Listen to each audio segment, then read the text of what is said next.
Hello,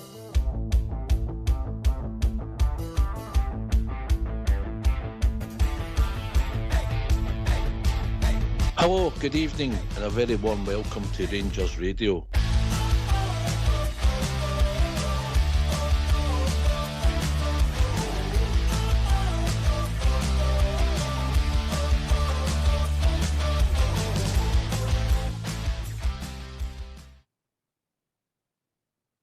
Hello, good evening, welcome to Rangers Radio. Join myself, Watcher, on the show this evening is the one and only Albert and our mucker, Jim. How we doing, boys? Fantastic, guys. How are you two? I'm good. Evening, guys. How's Jim? No bad. You're a wee bit up, more kind of upbeat today after new manager and all, so we'll get there. Aye. Listen, I leave them for 2 days, mate. And everything happens a lot better. It's the usual, isn't it? Weeks and weeks of torture. This good news happens and you're not there to appreciate it. Yeah. But anyway, I'm with Jim, by the way. I'm quite upbeat as well. Oh, at the moment, there's no reason to be downbeat. It's the start of a new era. How that era pans out, well, only the people with crystal balls know. And I can assure you, mine's on the crystal, Jim. I'm saying nothing. Yeah, we can. Last night you were trying to polish them, but that's a different subject. Carry on, Albert. Well, I don't want to see them, let alone polish them. But anyway, you're right, by the way. It's just time to enjoy this, and time will tell what's going to be happening. But I know we're going to get into interviews and talk about the interviews later on, but it's all good as far as I can say. As far as I can see, to now, mate. Only time will tell, mate. Listen, I'll give you my take on it, Jim, and you can come in with yours, mate. But I'd rather that guy come in the summer than the guy that did come in. I believe that Russell Martin just was a good fit for us for many reasons, mate. This guy, he's maybe not managed as many games, but he's getting to get pedigree in the game. How it'll go, I don't know, mate. How it'll go, he'll rise and fall with results like all managers at all levels. And then to get results, I think he needs a horn with a few decent players, Jim. That's my take on it, as simple as that. He can get us better organised, more disciplined, and I tell you what else he can do. Don't know how he's going to do it, but he's got to definitely get us fitter. And when I watch some of the players dying in 60 minutes, mate, it worries me. But I wish him all the best, and I hope it works out, and I hope he's a roaring success, and I hope other teams in Europe are coming stiffing about him, because that means that he'll have done well for our club, Jim. Aye, can only hope that it works out for the boy. He's a young guy. I think he had to deal with a lot at Sheffield. He's had a good kind of pedigree, i.e., at Leipzig, I believe, in Bayern Munich and the German national team. So here's hoping that a lot of the players need to start stepping up here. I listened to Butland the other day there, man, and still can't get Butland's interview out my head. I couldn't agree more, mate. But that's management all better. That's managing people at all levels and all industries, and football is no different. People let you down. And the day, mate. And there's when you're in management, you can deal with some of it some of the time, but you can't deal with it all the time if it's just a momentum thing. That and I think with Martin, apart from being not a very good coach, apart from that, he definitely didn't have a dressing room that was going with him. They just didn't.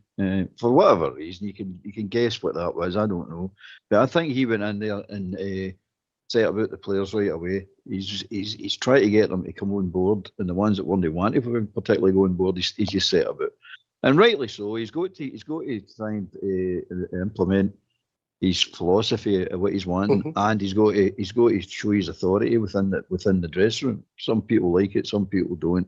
But at the end of the day, the first half on Saturday proved the point. I mean, they played excellent. It was fantastic to watch. And that proved the point to me. I'm looking at it going, well, where were you with Martin? This is exactly the way Martin wanted you to play. what happened when Martin was there? Oh, we didn't quite like them. Second half, they reverted back to type. There is reasons for that. I've got my point, and we'll talk about that later on. But I've got thoughts on why they done that. But Well, then get them off your chest. Get them off your chest, mate. The first half was excellent. We didn't score enough goals. That's my problem. That's always been my problem now for a couple of years, not just now. But we should have killed them off in the first half. There's no doubt about that.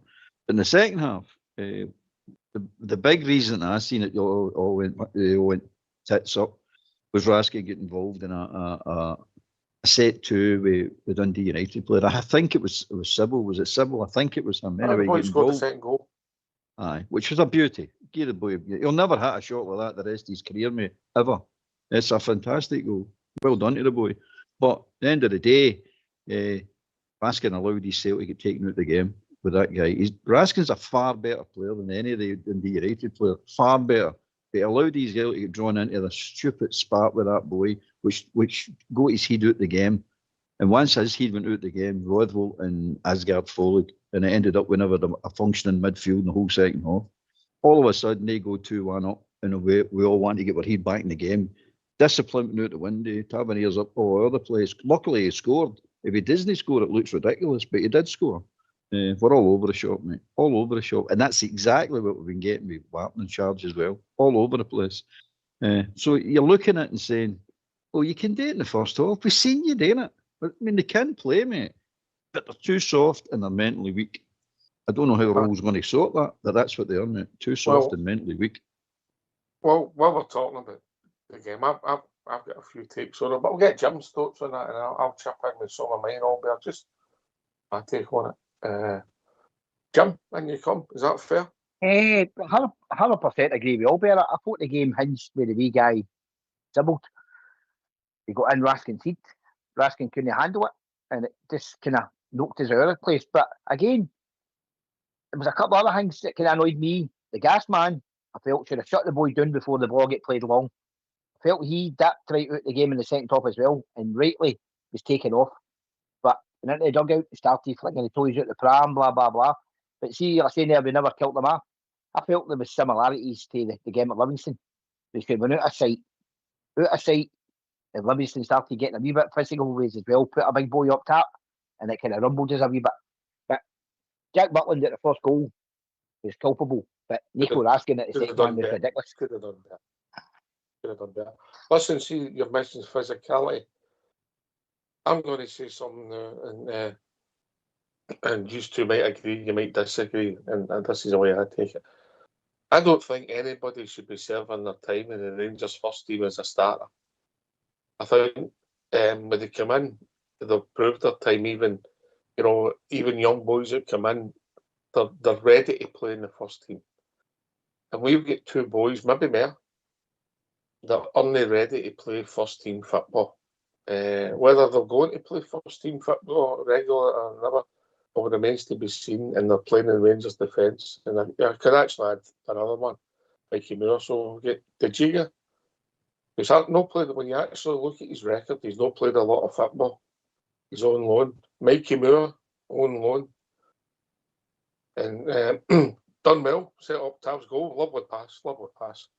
But young Magalhome, I just don't think he's ready, mate. And I think we've got a problem with the left centre half.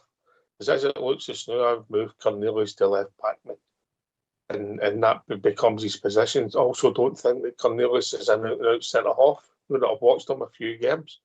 I think he would give his physicality in that position. I don't think he's as quick as a young boy. But I don't think the young boy is a natural defender. And actually, I don't think he's any better defender than Redvan and young Jeffrey when we've watched it. He'll maybe get better assets since he's got. And I just don't think he's ready. And I think if he was a young Scottish boy that we brought into the team and done some of the things that he'd done, he would disappear back to the B team and we might not see him for a year. So I don't think they should be starting an apprenticeship in the Rangers first team. I think it's wrong and we made an error. Just my take on it. Albert? I agree they should be serving their time in the team. No, they're not ready to play. You know what I mean? They show the right maturity and the right know-how. and they've got the strength to play in the team. I agree with that. But if you're just serving your time and trying to get experience, the Rangers first team's no place for you to do that. Well, if you're 4-0 up and things like that, it's it'd be nice subs, mate. You can have them on the bench, and but again, I think you're never going to get enough experience when you're doing that 4-0 up before you bring them on. It's all down to youth. It's all down to where you're playing them. If you've got them, I know they're not our players, so it's not their parent club is doing exactly what we should be doing with our players, getting them into a high quality or a big club playing at a real competitive level. So we're actually bringing these boys on for other teams, and if we're going to do that, we should be doing it for our own boys. If I don't agree, they might be turning out to be diamonds, all there, but we're posting them for them. Yeah. Aye, of course. Aye. Well, they're taking the rough edges off. Every game they're playing, every mistake they're making is taking rough edges off them. They're learning all the time. But not to the benefit of us. We're not going to benefit out of this unless we win the league. And then you say, well, fair enough. It's a trade-off. But the three that you've mentioned, they're not going to win you the league, what I've seen, unless they improve 100%. So at the moment, the trade-off is, well, we're just polishing your players up for you, and they're making their mistakes in our first team and getting experience. By the way, mate, I'm not saying they're going to be bad players or they're not going to make it. I'm just judging what I've seen this new. Yeah, and that for me was a big moment. That putting up the park. I know Jim mentioned the gas man, but the boy get caught sleeping. No for the first time. You know. Jim, am I being harsh or fair? Or what's your take on it? Oh, you're probably right. In hindsight, the big guy, the centre half, should have been put out to left back and Jigger put in beside Sutter. That's what I felt should have happened because he was no other place. And when it went to 2 each, he nearly felt with the draws again when he played that ball inside. Aye, he'd gone. Oh, he was away. He was out it. He'd gone, aye. All right, okay. Just a quick take on Saturday. But just my take on it. Aye, you're right, Albert. Barcelona first half dug and ducked in the second half. As Harry Redknapp man said, that was aye, it's true. It's true, mate. It was true. Sad to see, but true. Aye. Listen, what we've done is Mr. Fox kindly looked at the interview, the press conference today for our new manager, and what he done is he took the first part out because he didn't think that was the best because it's 26 minutes long. So we'll go to the sort of second half highlights, completely different for Saturday, Jim. We'll get the second half highlights, yeah, and we'll play that, let you hear for you, and then we'll get the phone lines open. Is that all right, Albert? Yep, love it. James, are you okay with that? Yes, okay with that, brother. Right, let's hear for your new manager. Good afternoon, everyone, and a warm welcome to Ibrox Stadium. Firstly, some housekeeping. If you'd like to ask a question, please raise your hand and wait for the microphone. Please also state your name and the organisation you are representing before asking a question. I'd like to introduce our top table. We have our CEO.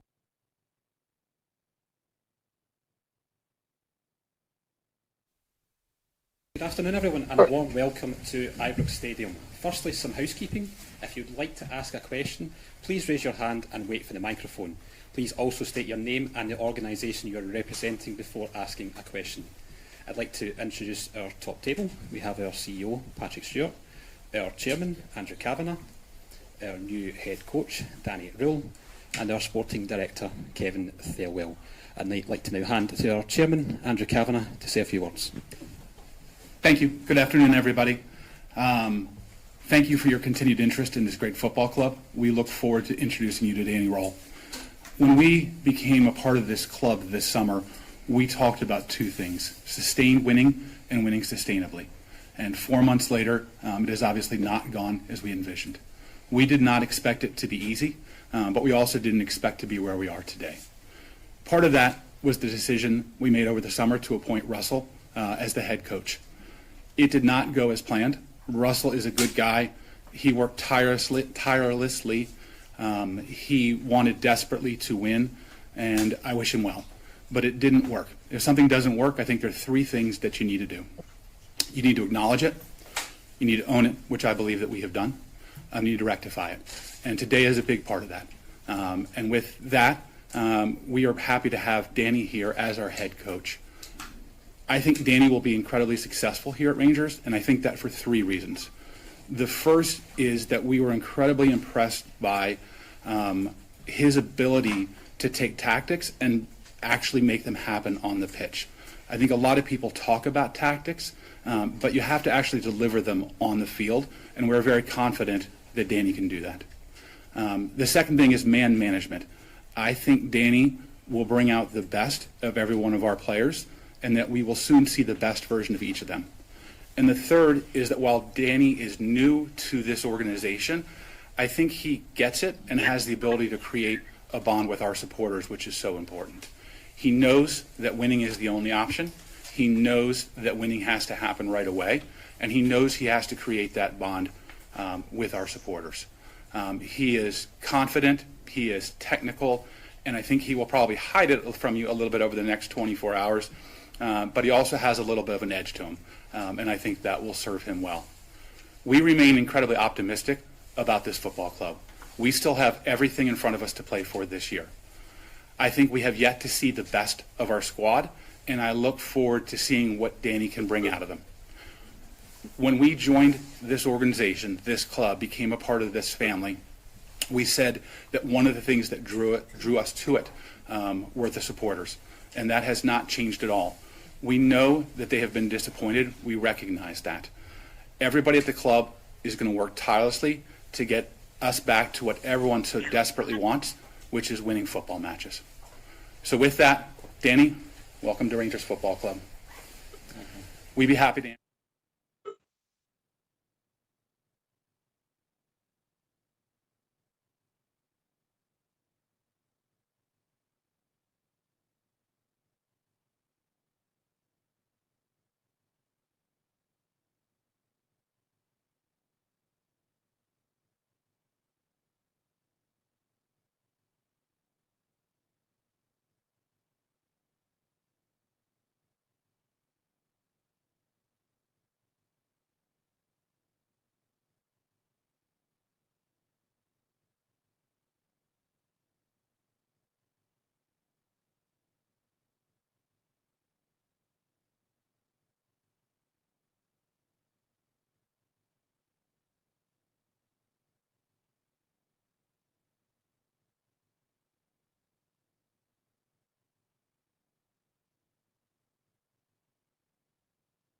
Hello. I don't know what's happened to the interview, Jim. Are you always all there? I'm here, mate. I'm here. I Right. thought that was. I'm here as well. ta- I'm here. thought that was be guarded in what you say to a new level. Just don't say anything. All right. All right. Just come through to me on the chat. Hello. Aye. Listen, obviously Calvin has come in here. Fox is working on the background. Something's happened with the interview. We'll get it back up and running as soon as possible. So he started. He's obviously come in. He's leading for the front, if you like, the chairman. I bet he clocked up many miles. Can you imagine? What the call there, yeah. Oh, I don't think he was expecting to be in here, be back in Scotland as often as he's been. He must have been like, what's happening over there?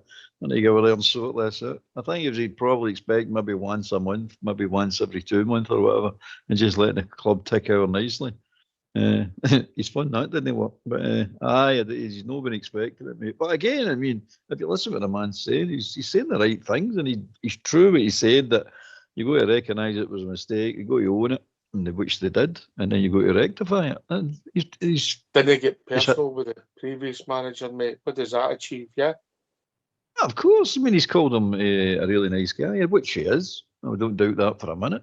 He's a completely hopeless coach, but he's there's nothing wrong with him as a human being. He comes across as a decent enough guy. Good friend of yours, mate. A good friend of yours spent a bit of time with him, didn't he?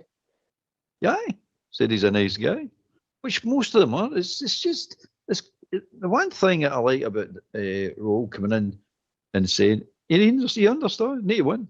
That's what Martin never got in his head. Forget about the philosophy of the new. You just need to win these games and buy yourself time. And you need to keep on winning. It sounds impossible. One of the statements him and Stuart said right at the beginning, we need to build the plane as we're flying along. And so you're saying, well, you know that. And what happened? We didn't win the game, so bang, he's gone. So we need to get it in, we need to get it sorted. And that the Martin must have said all this stuff that he'd be able to do this at his interview. So now we're back to square one with another new manager. So let's go on with this one. Aye. Chairman, leading for the front. Aye, you had to, because the natives were getting restless. And I heard you earlier on there, Albert. There's certain people that are still, they're not going to give anybody a chance. And it's mental. We all just need to calm down now and let's start to see if the football comes back. If you'd have picked your other managers, I'll be hypothetical here, right? In world football at this time in a moment, what manager do you think's doing the best job? Albert, quickly, no trick question. I'll give you my view. I've got a view on it. But I've never forgiven him, but that's another story. Carry on. I don't know, mate, because they're all to me they all play the same way in this right, stupid okay, way of I've playing. got my take on it. I think there's one, I'll give you a clue. EPL. That cuts it down a bit. Yeah. Uh-huh. They won the FA Cup. There's another clue, Jim. Aye. The boy that sorted is out in Seville. Aye. Yep. And what he's done at Crystal Palace, he's done a remarkable job. By the way, beat the Super Six at the weekend, but that's another story altogether. But aye, what he's done is obviously we know about him for Seville. He's went there, he's done a great job, right? But aye, if you brought him in tomorrow, there's no guarantees. That's the thing. People get personal things with different people. His record's not good enough. He might have an outstanding record. He might be over the hill. He might be too inexperienced. Aye, everybody, it happens, and you need a bit of luck as well. I don't think Russell Martin was the right fit. I'm willing to give Danny Rowe a chance. And our chairman, who spent a few quid in getting my club and working on a lot of stuff behind the scenes, it might come to fruition in the next few weeks. I will hear some plans, hopefully. Listen, they've got some plans and hopefully they come to fruition. But Albert's right, you need to win football matches. If Danny Rowe, doesn't he? If we go again, we roll again, roll. See what I've done there, Jim? And he doesn't win games, he'll be under the same pressure. That's football. You've been saying it for weeks and weeks and weeks. That's what was going to hang Martin. Was a results-driven business. That's what football is. And am I right in saying that the guy Glasner, whatever his name is, at Crystal Palace, I think he'd a bit of a ropey start with him. I think they were going to bin him enough. Am I right? They start the header on fire, but he slowly turned it around. He's got a team. Aye, big time. Yep. Aye, a fantastic team. But I'm just using him as an example, Albert, yeah. Arguably doing the greatest at this moment in time. They could go on a losing run for the end of the season and get relegated. You don't know, but at this time, there's no guarantees. Maybe you try and give yourself the best opportunity. But there's luck involved, Albert. Aye, there's always luck involved, mate. It's you've got to expect. You've got to get the dice to roll in your favour. Not all the time, but a good portion of the time. And some managers just carry that luck, and other managers don't. And you can say, well, he's a lucky manager. And the old saying is, better being lucky, aren't you, than good. That's the old saying, isn't it? But at the end of the day, it's doing the recruitment as well. If you've got the players on that park, I don't think Rowe's anybody's fool, mate. He's worked with some top class players over his career as assistant coach, especially some of the Leipzig, Munich, and the German. These work with quality players. He knows quality players, mate. He knows what a quality player looks like. He's not going to be kidded on with anybody. At times, look, when Bailing on that, they're telling us he's signing. Well, he's telling us he's signing quality players. Then we don't know them. We're looking at them, and you get them, you see them, you go, there's no quality there. That's no quality. We've seen quality in our history, in our recent history, as much as Laudrup by Gascoigne and these kind of players. We've seen it. Butcher and all that, Goff, all these type players. We've seen decent quality, mate. And what we're getting dished up now in the last, I'll not go back to 2012, definitely go for 2017. It's utter garbage, mate. We've just went and dished up utter garbage. And the managers are paying they're paying the price for it. To my mind, it's not always the managers. It's got to be the recruitment. The recruitment's got to be right. And so far, this season, my recruitment's been poor. But the managers now sitting there going to knock this into some sort of team. And by the way, that team, Bro watched that game on Saturday. He'll see in that first half, yours a decent team if you want to be a decent team. There's going to be tweaks, obviously, but you want to be a decent team, it's there to be a decent team. You can be a decent team. But what you've been dishing up in any grudges or any, I don't particularly like playing this way or I don't particularly like playing that way, that's all got to get the head, mate. You can't play for tripping out your lip, Albert, is that what you're saying? That's it, mate. That's it. That's the way you put it. Listen, Mate. Mr. Exactly. Fox has kindly sorted out the technical problems. I don't think we pay that guy enough money. What do you think, Albert? I'd give him a rise tomorrow, mate. What percentage are we talking? Oh, I'd give him at least 10%, mate. I'd maybe double that, mate. Okay. Give him 5%. All right. Okay. Let's go to the rest of the interview. Let's hear from Danny Rowe. And then you have to go forward. Yeah, I think this is the reason why I'm here. For me, it's not a situation, because I'm sure, and I'm honest to you, I cannot tell you which choice I cannot just tell you that I'm here, and it gives me the belief that I was the first choice. Yeah, and with this direction, I want to go forward. David Edgar, heart in hand. Danny, one of the complaints that Rangers fans have had over the past couple of seasons is the style of football that we've been watching has been very slow, very possession-based, but sterile possession in Rangers' own half, and that there's been a lack of intensity.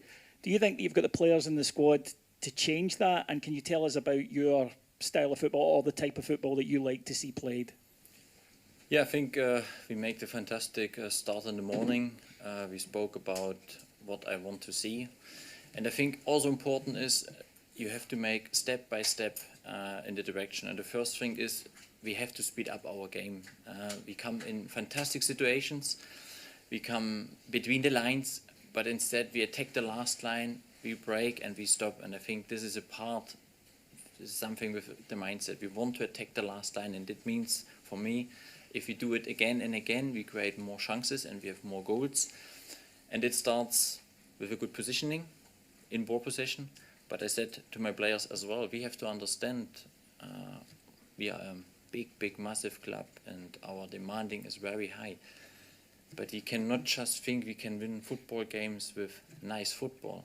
We have to understand we have to press well, we have to hunt, we have to go into counter-pressing, and we have to play with intensity. And it starts from the striker and the defender. If you do it as a unit again and again, then it's very hard to beat us and to break us down. Yeah, I think this is in the mindset what I want to change very quick. And the first opportunity to show this is on Thursday. I know this. Yeah, the start was not really well. Yeah, we have to say this, and we need wins to come also in this competition to the next round. Blair Malloy, Rangers Review. Danny, there has been a lot of supporter negativity towards this season already. A lot of people are writing a lot of things off. What is still achievable for Rangers in the most important competition, the League Championship? Yeah, the fantastic situation is that we are in fourth competition still on, and it means we can attack all these competitions. But we have to understand it's not just a wish. Yeah, for this we have to work very hard, and with this mindset and with a good start, and we know when we look to the next 6 games, there's a lot of in, and I'm very convinced this part now should be a restart, and with this restart and with a fresh mindset and with the right mindset, if we go very positive, with an emotional level, with a belief that we really can turn around these things, then I'm very convinced that we create an atmosphere very soon here in this building. And for this, I'm very proud to be here. Raman Bhardwaj from STV. Kevin, On the issue of player recruitment, one of the criticisms has been the recruitment has not been good enough. That's why Rangers are 13 points behind Hearts and 8 points behind Celtic. Given the significant key role that you have in recruitment, do you accept the recruitment has not been good enough? Yeah, I think it's a fair question, and I think if I look at the first 8 games in particular, it's very, very difficult to say otherwise. Now, having said all that, we think that the group is a good group. We think they're capable of much, much more, and we hope through the appointment of Danny, we've got the opportunity to show their qualities in a much stronger way. I think we've recruited a very strong group who are very capable, and I'm hoping that over the course of the next group of games, you're able to see the likes of Tello Asgard and other players that we signed in the summer reach their full potential and show that not only to you guys but also to the fans. There's also been a significant outlay on one player, and the fans have questioned that. I mean, do you stand by that signing? Yeah, very much so. I think Yusuf Jamiti is a player in particular who's got huge potential. I've never doubted him in any way, shape or form. Again, I think Danny will help to get the best out of Yusuf. Very early days for him. He's a young talent. And of course, with young talents, they sometimes take a little bit of time. But I'm certain over the course of his career here, he's going to prove that he's a very, very good player. And just the final one for me for Patrick and Kevin. On the issue of the fans' criticism, much of it has been personal against yourself and yourself. At any stage did you say, you know what, I think I could do without this and leave? No, I'm determined to work incredibly hard together with everyone else at the club to take Rangers back to where it belongs. Yeah, listen, I understand their criticism and we've got to do much better. But Rangers, to me, is something that's worth fighting for. And so what I'm going to do next, and we're all going to do next, is work as hard as we can to give the fans and this football club something to be proud of. From Radio Clyde, just to be clear, you were talking about it there. Do you feel that you can still win the league this season despite being so far behind? What I very believe is that you can win the next game, and I think this is the crucial part. In the football, I think we notice to speak too far away, it makes not so much sense. But if you speak about the next games, that makes much sense. And this is, I will try everything and I will put all my energy in to win the next games and believe. Because I believe really in this group, if we get this group in running and the self-confidence come back, they can win games by game by game. And this is my totally conviction. And just in terms of your previous job at Wednesday, you came in, they'd had a poor start. There was a lot of discontent off the pitch as well. There are some similarities with what's going on here. Does that give you the view that you might be uniquely prepared for this role here at Ibrox? I think I'm very well prepared over the last 16 years to be now here. Of course, and this is also part, I know when you come to such a club, how much is the demanding, but you have to feel it. And this is, of course, a part what I will learn very soon. But I'm very well prepared to turn around things.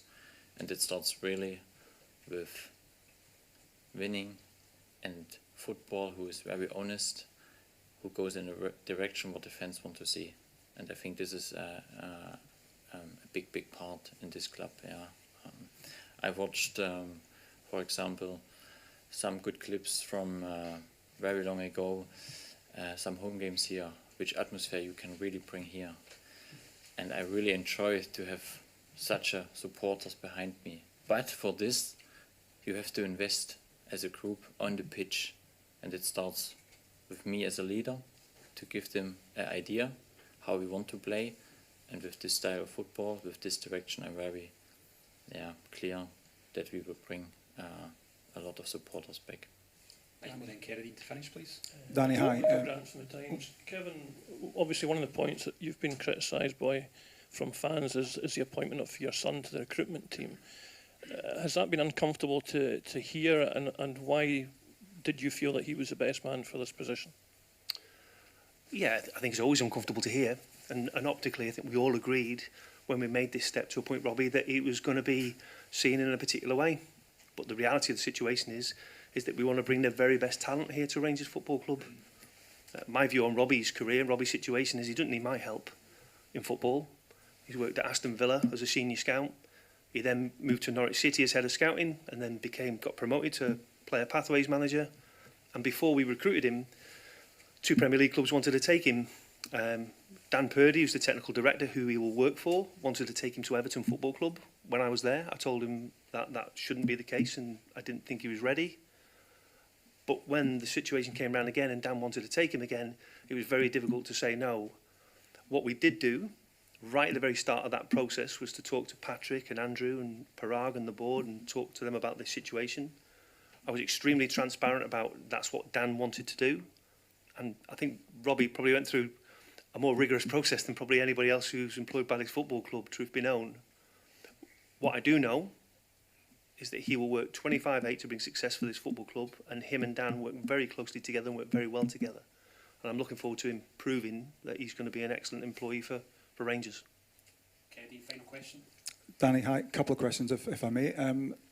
Cerdine from BBC Scotland. Hi.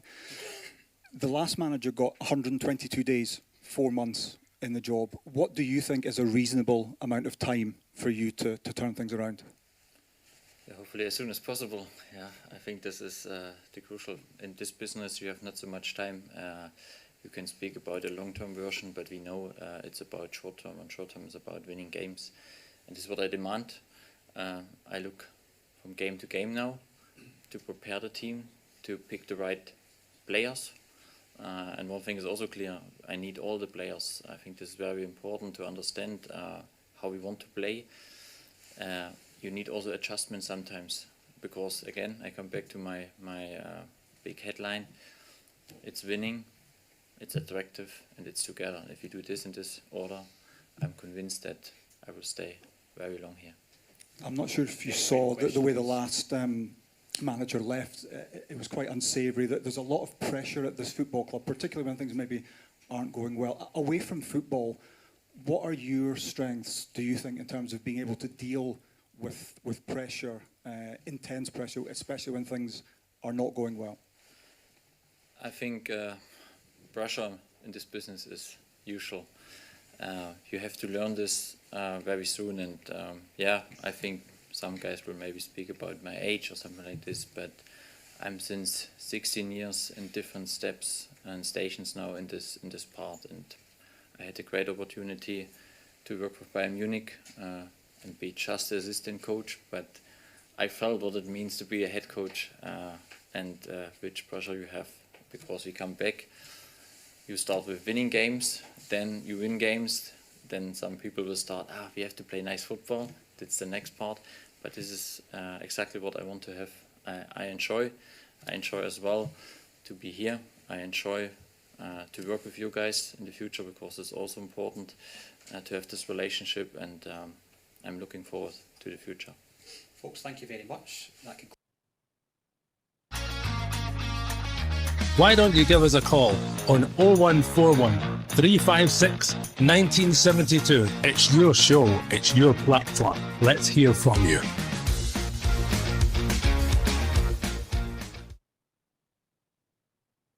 Oh, thanks for that, Mr. Fox.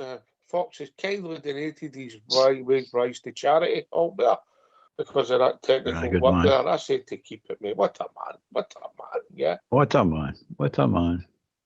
Yeah. For our war heroes, mate. For our war heroes. All not heroes, as you well know, Albert, not all heroes wear a cape, mate, yeah? That's true. You get Mrs. Yeah. Albert. What's that?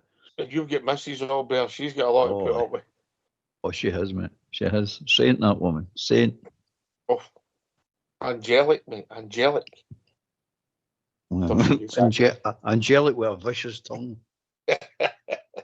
I'm saying nothing, mate. I'm saying nothing. Right, okay, right. Jim, I'm going to say something, mate. You can agree, disagree. But there's some of the questions a lot of people would like to know. There's a time and a place for everything, yeah? And the Scottish media, if they've not got an agenda and some of your own fans can't work it out, well, is it just me, mate? No, but I think the boy conducted himself and he handled the questions very well. I felt the the appropriate was about the length of time he had, and he says this won the next game. I even think they asked him, do you think they can win the league? And he's true what he says. Just win the next game and see where it takes us. One game at a time. A bridge man. Albert. That's absolutely right, mate. He's not saying anything controversial. It's just right. Win the league. You're going to say that to Hearts. You're going to say that to that mob across the city. No, one game at a time. The question with the BBC Scotland, know what I mean? And the unsavoury goings on at the last match for the old manager. That mob need to know and understand that employing paedophiles is very unsavoury, you know what I mean? So they should get their in-house in order before they start throwing that accusations like that about me. So that's all I can go to say about the BBC Scotland. You've took my breath away there. Took my breath away, Albert. Yeah. Never seen that answer coming, but there you go. Right, okay. I thought you handled it well, and you're right. One game at a time, win the next game, see where it takes you. Aye. I think that's a fair comment. Maybe this conversation affair, for someone is a close affair, Albert. Style, substance, patterns of play. No, win games. It's all about winning games. Yeah, you start winning games, scoring goals. Patterns of play come because you have confidence. Yeah, but if you don't win games, you can have all the pretty patterns you like. It means nothing. It's what I like to be his interview, mate. It's clarity of thought, mate. He's not getting hoodwinked with anything, mate. He's not getting drawn into silly things by saying we're going to play this pretty football, and we're going to be this and we're going to be that. He's not saying that. He's just simply saying win football matches. That's what we need to do. That's what all teams need to do. Don't just Rangers. All teams need to win football matches, mate. We lost sight of that by this nonsense that we get fed with Martin and his crew about pretty football, running harder, pressing harder. We're going to be this, we're going to be that, we're going to be the next thing. In actual fact, we're only any of that. You've got to, and one of the things that Kavanagh suggested that he's going to adapt his team to suit what their abilities are instead of trying to get them to do something they're capable of doing. So you've got to do that as well. And the style of play that Martin was trying to play, these players can't play. They're not good enough to play that style of football, whatever style of football that was. At the end of the day, but these players have got now. I marked it down there. That's Kavanagh took responsibility. Stewart, who I don't like, and I've got a tag in his back, as I said, but he's took responsibility. Thelwell took responsibility.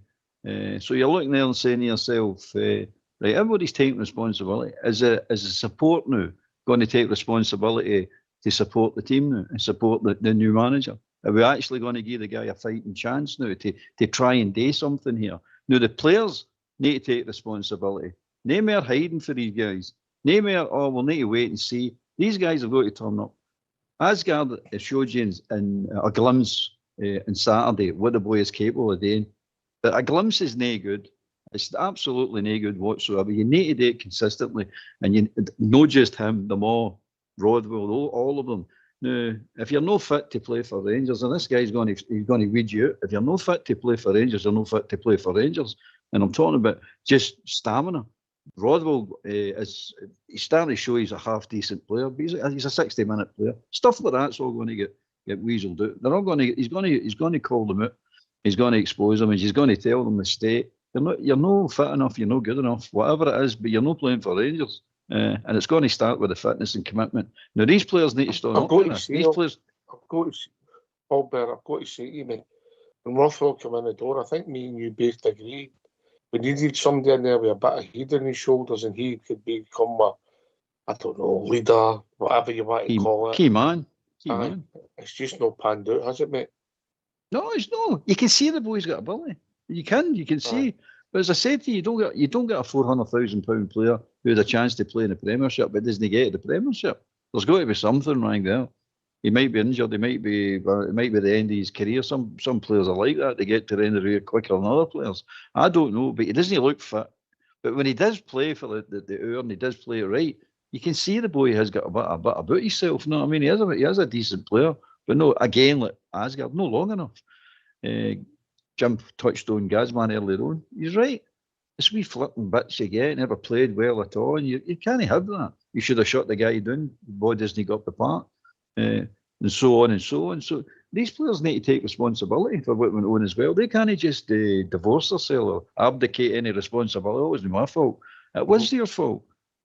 So we're not going to stand back and let them. We're not going to stand back and let them get away with this. Abdicate. I don't know if you should be using that. I don't know if that goes for princes as also, but don't use that at the moment, mate. That's another story.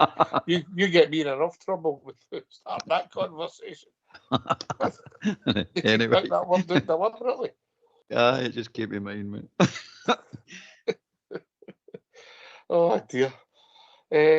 Jim, no excuses. Gerard used to say it. I wanted to take away the excuses. This guy's not going to be able to do that in 2 days, mate. We've got to be fair. Yeah? You're wrong, but let's hope this is a well, we can only hope. But again, as a halfback, he's commenting about just win the next game. I think he's no said anything inappropriate. He's not come out there and promised this, promised that. But let's keep the guy, we need to back him. And regarding the processing, I thought Stuart made a pretty hingy comment when he talked about the other two candidates, i.e. Gerrard and whatever.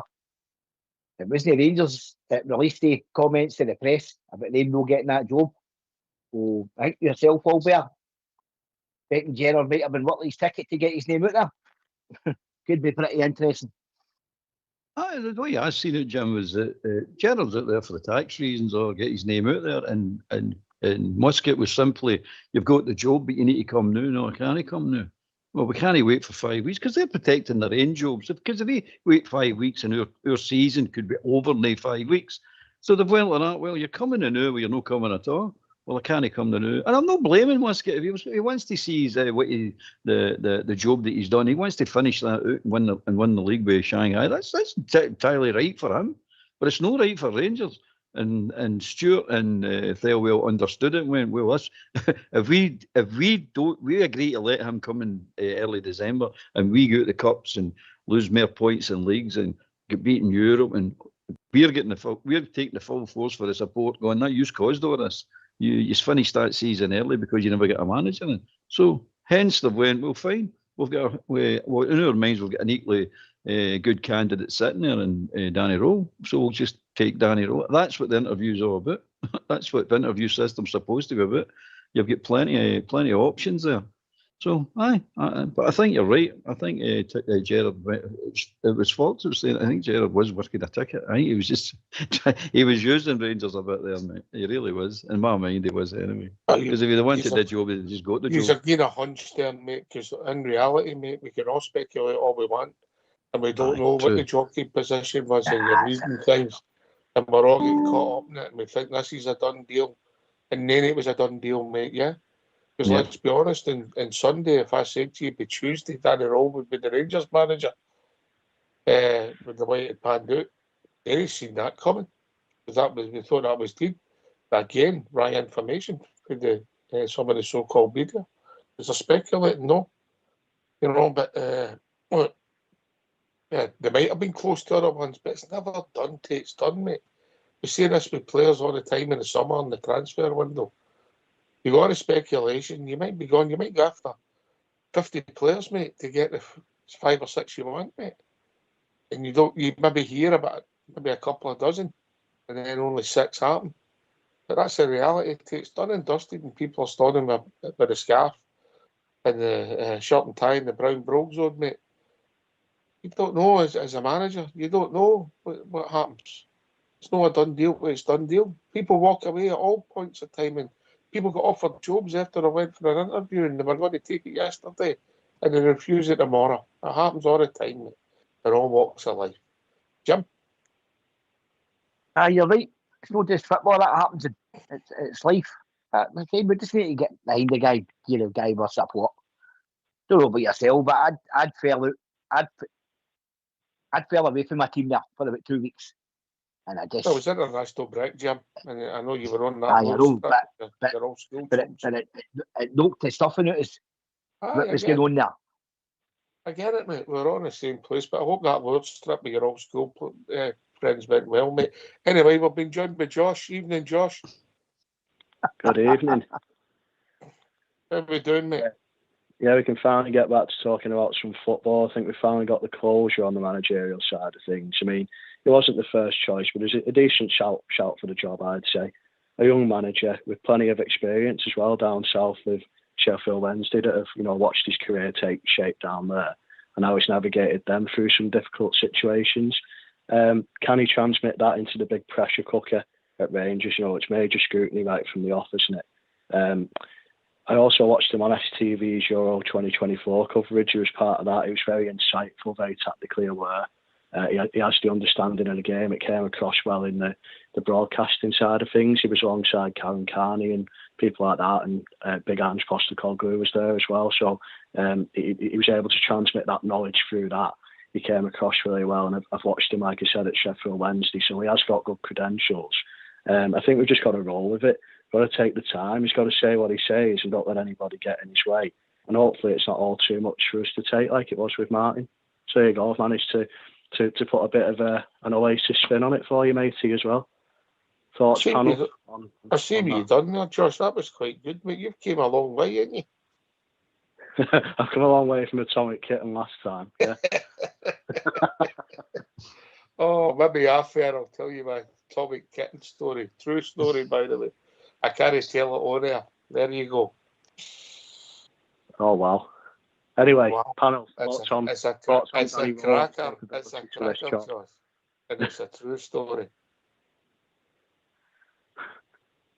There you go. I'm a bit worried by it, but yeah, just on a serious note, panel thoughts on Danny and thoughts on whether he can transmit the sort of lower level experience he's got in the English game through to a high pressure cooker of Glasgow Rangers, because we've seen managers like Russell Martin have crumbled under that pressure. So, do you think Danny's got it in his capabilities to do that, please, and the reasons why?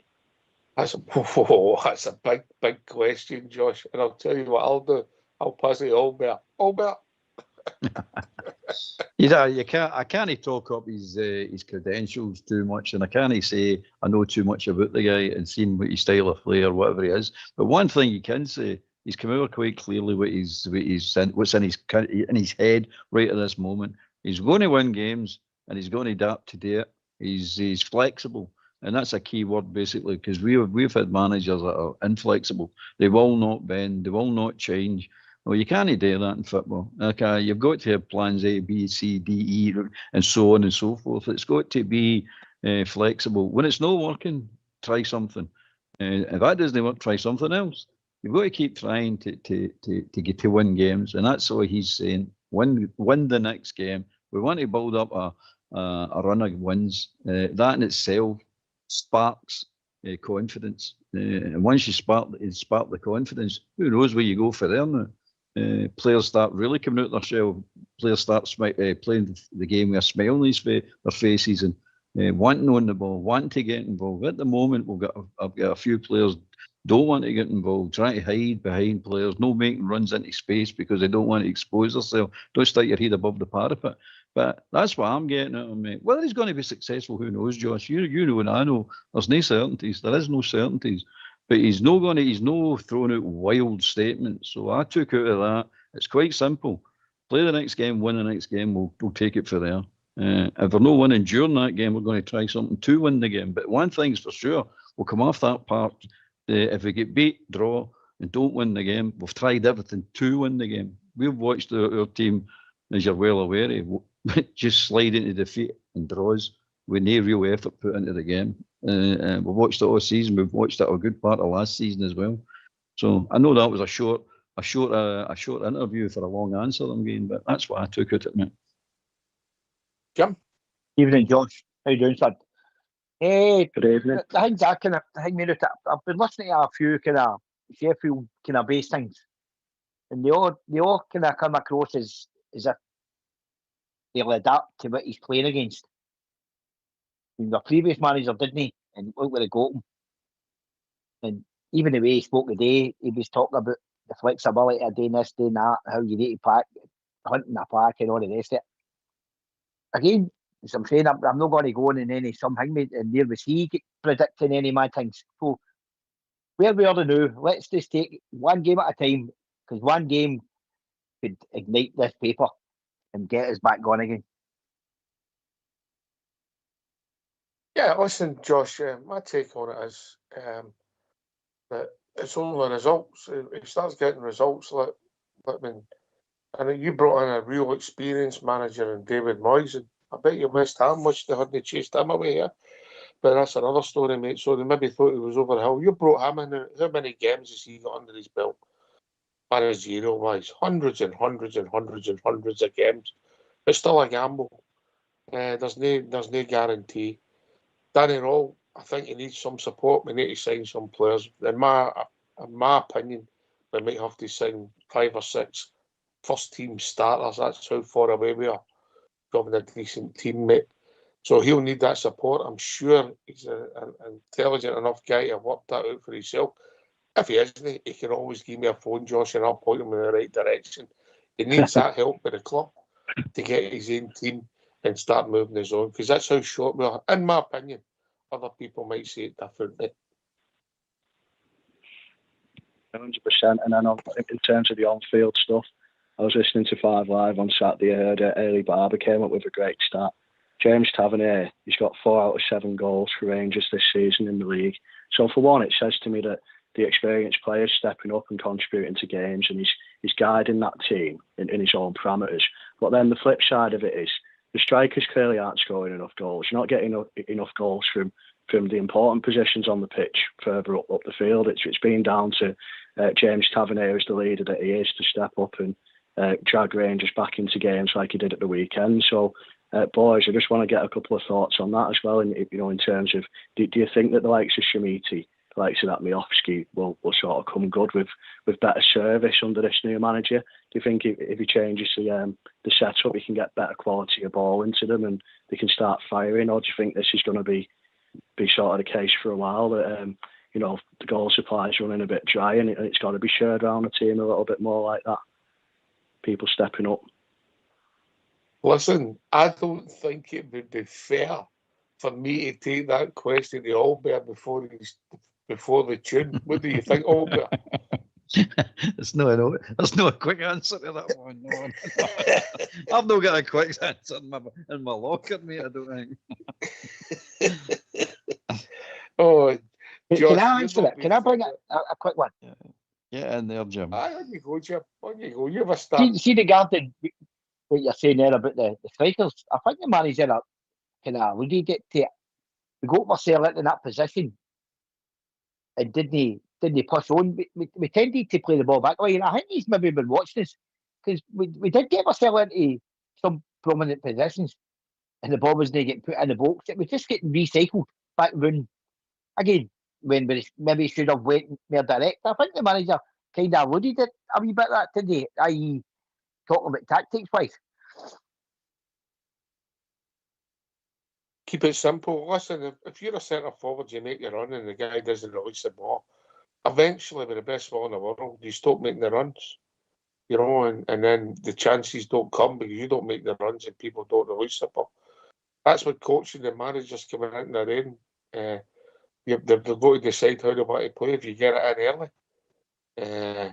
Dimitri, mate, listen, I think you should go down to that stadium tomorrow and get us our money back. These have done us, mate.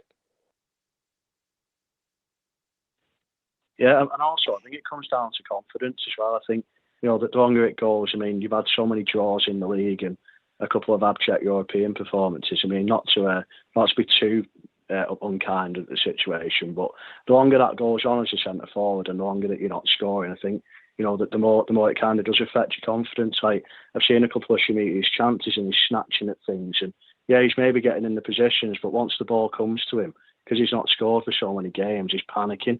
He's kind of trying too hard to get that first goal. It's an old cliche, but I think once that first goal drops in the net, I think you'll start to see that bit of a mini revival from him. That's what I'm hoping. Because you're right. They paid all that money for a reason, haven't they? Do you know what I mean?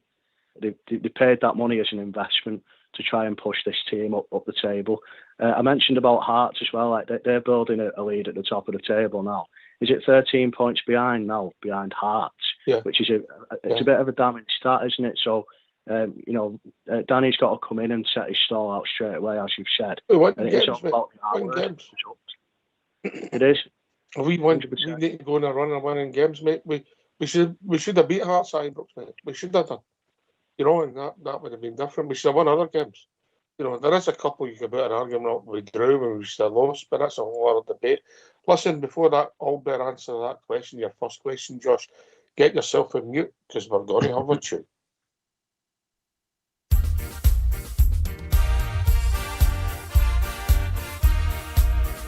As we go marching down the Paisley Road west, the doors and the windows open wide. You will hear the people cheer, the Glasgow Rangers boys are here. It's Glasgow Rangers for me. Blue is the colour, football is the game. We're all together, Glasgow Rangers is our name. For we are the best team in all Scotland, and Glasgow Rangers is our name. So bring on the Celtic, your Hibs and Aberdeen, your Dundee United, we're the best you've ever seen. We play hand on heart, God save the Queen. It's Glasgow Rangers for me. As we go marching down the Paisley Road west, the doors and the windows open wide. You will hear the people cheer, the Glasgow Rangers boys are here. It's Glasgow Rangers for me. Blue is the colour, football is the game. We're all together, Glasgow Rangers is our name. For we are the best team in all Scotland, and Glasgow Rangers is our name. So bring on the Celtic, your Hibs and Aberdeen, your Dundee United, we're the best you've ever seen. We play hand on heart, God save the Queen. It's Glasgow Rangers for me. It's Glasgow Rangers for me. It's Glasgow Rangers for me.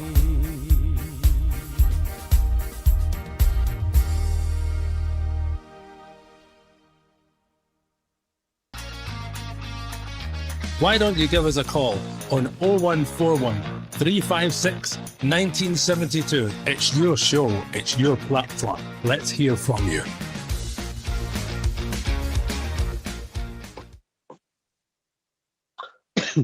Albert? Right. My Oski chap, Josh, I don't think he's going to be his type of player. The way he plays at the moment, I don't think he's going to be his type of player. He's lost at least half a yard, probably a full yard pace when he played for Aberdeen. He's definitely not the same player. We don't play him right at the moment anyway. He needs a through ball, or he needs crosses for the wings, and we don't do that, mate. We're just not doing that at all. So he's not going to be up for it, mate. He's got to press players in this system that this guy wants to play in. He's not got the pace for it, mate. He's just not got the pace. So I don't see him. The big boy Chermany, I mean, it's too early to judge the boy. I mean, it's unfair that we're writing that boy off. It's not right. He's not had enough time. I've got a feeling the boy's going to come good myself. Not seen enough of him to suggest that I know something you've seen something you've not seen, but it's a fact. I've just got a feeling. I think the boy is going to come good. I hope he's going to come good like everybody else. But that's what I think about they two. As for Tavernier, the problem I've got with Tavernier, I've not got a problem with Tavernier. I mean, he scored the second goal, but he's lost discipline to score that second goal. He's everywhere, mate. He's absolutely everywhere in the park. If you watch him in the last few games he's played, he's everywhere. I don't understand what his position is or what he's trying to do. All I do know is we keep losing goals. His job, first and foremost, is to stop goals, along with the rest of the defenders and the goalkeeper, and we just keep losing goals. So he's part of that problem right away. He's takes everything, which really is starting to really go on my nerves. It really is. He takes all the corner kicks, he takes all the free kicks, and he's starting to take all the shies now. Anywhere near the 18-yard box, he takes all the shies now. I'm just sick of him taking everything. You ought to just say, look, hold on a minute. We know Rothwell can hit a free kick, and we know Big Cornelius can hit a free kick. I think Rothwell's hit one since he came in, and Cornelius has not even got a sniff of them yet. So you're saying Rothwell's at corner kicks as well, supposed to be able to take a decent corner kick. He's not. Tavernier takes all the corner kicks, mate. And we never do anything with them. And another thing about the corner kicks is we keep aiming for that big trumpet Suter. I mean, he's got to be one of the worst headers of the ball in the club, but we keep aiming at him. Even if he does get his head on the ball, he can never get it on target. But he's the man. I would using him as a decoy, mate. I would give the ball to anybody else in that area but Suter. Don't get to Suter, and I'd have anybody else taking the corner big kicks, bar Tavernier. But we seem to just repeat. Every manager that comes in just keeps repeating. It's got to stop someday. Someday it's got to stop. Anyway, that's end of. Well, we'll stop in the summer, mate. All things being equal, because his contract's done, mate. Yeah. Aye, true enough. Oh, what did we say? Don't write him. He might get an extension, but you never know. Well, stranger things have happened. Dimitri, what I've seen so far, I've not particularly liked. The European tie away from home, he scored a couple of goals, hit the bar. That was arguably his best performance for us. He's 6'4", and you don't see him as a powerful. He showed times, glimpses he's quite a strong runner, but only time will tell. I'd be fair to say that the jury's well and truly out, Jimmy. Aye, big time. Yeah. Furwell tried to kind of cover his tracks today with him regarding his comments about him, didn't he? Aye. He's got to say that, but he's got to say that. He can't say he's covered his head trumpet. He's one of the ones going, didn't want that question, but since how you've asked me, I'm covering myself. I mean, again, time will tell. If that boy fails, Thelwell's failing as well. He needs to own up to that and realise that you might have to find your sword. If you're spending £8 million on a player, reported £8 million, we actually don't know which it's been. It might be more, it might be less, we don't know. But if he's failing signing players of that stature in Scotland, you get away with that in the Premiership because £8 million, £10 million players are nothing down there. But up here, that's a big signing for any club. So if you're going to get the ones wrong, well, it's time you fell on your sword. You're not going to last long up here as a sporting director or whatever his title is, football director or janitor, whatever. I don't know what his title. What is his title? Sporting director. Aye, I think that's his official title, mate. I don't know what that means, but there you go. Josh, in you come.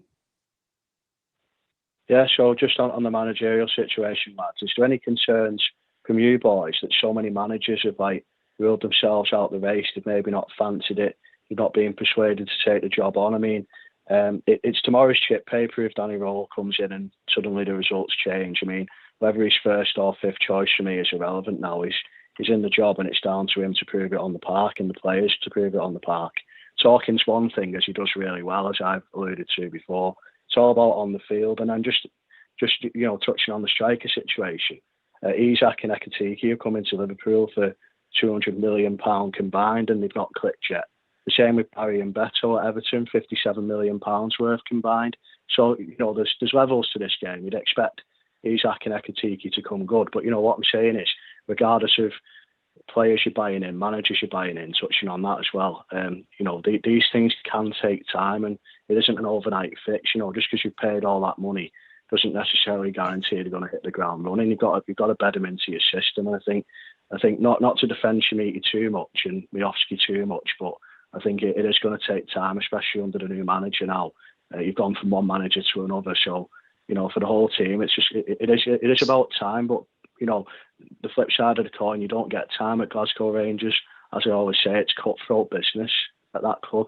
The fans are expecting big things to happen, and so far they've been massively underwhelmed. So it's down to Danny and the lads to turn that round. I mean, obviously it is. I mean, that's why he's been brought in October, because things haven't gone well, have they? So that's just a couple of thoughts for me. But is there any concerns from you boys about that so many managers have turned it down initially?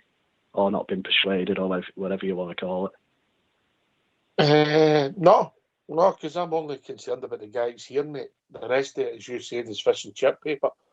You know, would Danny Roll have been my first choice? I don't think so. But my first choice might not have wanted the job, or you might not be able to entice him away for the club he's at. So everybody's first choice, was he? No, he wasn't. Because I think everybody thought he was going to follow him out the door, but he didn't. He stuck with it, and we are the day because he Walter, what he done for us and all the rest of it. But who would have thought we'd have had a Patrick, a Daniel, and a Kevin on the main talking list now? We're a club for everybody and anybody, Jim. Yeah, even you get a lot of good games. I know. You know. I've said it before. I've said it before, man. That sounds like a dog in advert. I want to change that.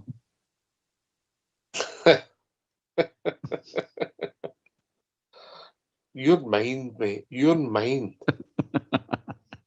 See, just about to answer Josh about the ones that have turned us down. I mean, we're all assuming they've looked at the club and the setup and whatever, and Who was the budgets last or one whatever, to and turn turned us it down, down. Albert? In the media, who was the last one to turn us down? What this round of talks or before this round of talks? Aye, who was the last one to turn us down? Who was the one we heard was out the race and no interested? Danny Rowe. Aye, who got the job? I know. Aye, but no, I think Josh was making the point that the concern, if we've got any concerns about the managers that did turn us down, and what I'm saying is we're not sure that they turned us down for the reasons that people are trying to make out. No, I'm not saying Josh. I'm talking about the mainstream media here. It's all football reasons. It could be personal reasons that we touched on earlier on. And I think it's more chance of being personal reasons they've turned them down.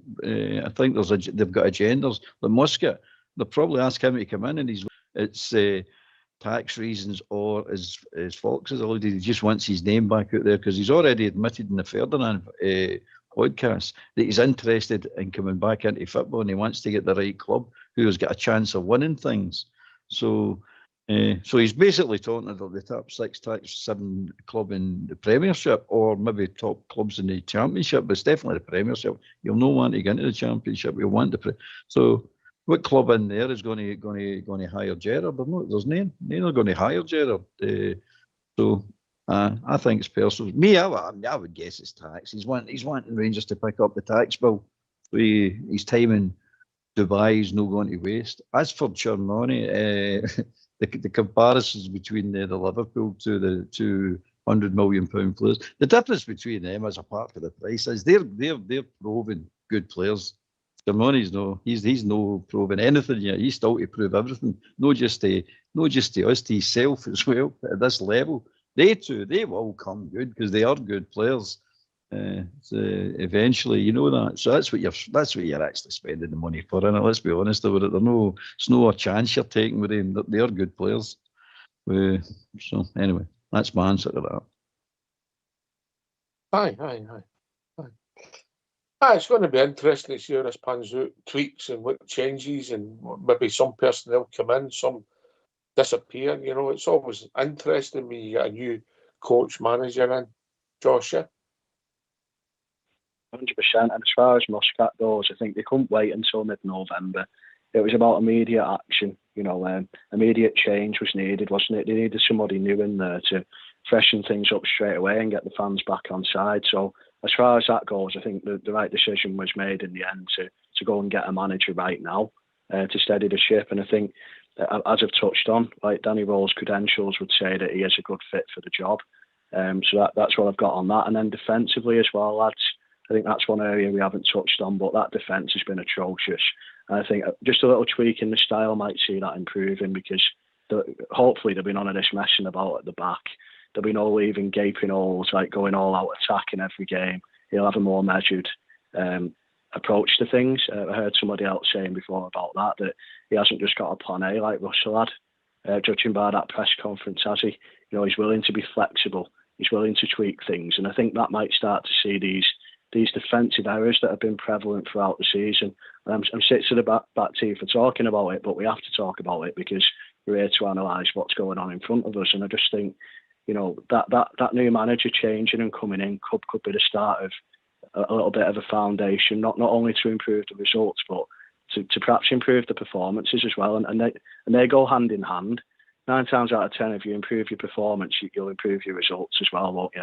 So it's a double-edged sword, but he's got to come in and start getting those aforementioned results. You don't care if it's 1-0, 2-0, 3-0. You know, it has to stop the rot straight away, doesn't it? Like now, like they couldn't wait until mid-November to get a proper manager in. All right. Well, you think after the manager thing? Sorry. Give me a minute, Josh. I'll come right back. Right, sorry. I'll come right back. We've enjoyed Bill. David, evening, David. Evening, boys. Evening, all the Bears and all the chaps and Bears on chat. Yes, I was talking, I had a good laugh there with Old School Blue, and he's telling me all about his exploits at the game. And I said, Old School, I need to go. I forgot what I was going to ask them. Oh, well, there's a favour then. Come back in when you remember, right? Thanks for your call. Oh, Jesus. It's no easy getting old, dogs. It's no easy getting old. Yeah. Well, that's what you for the day you forgot to train.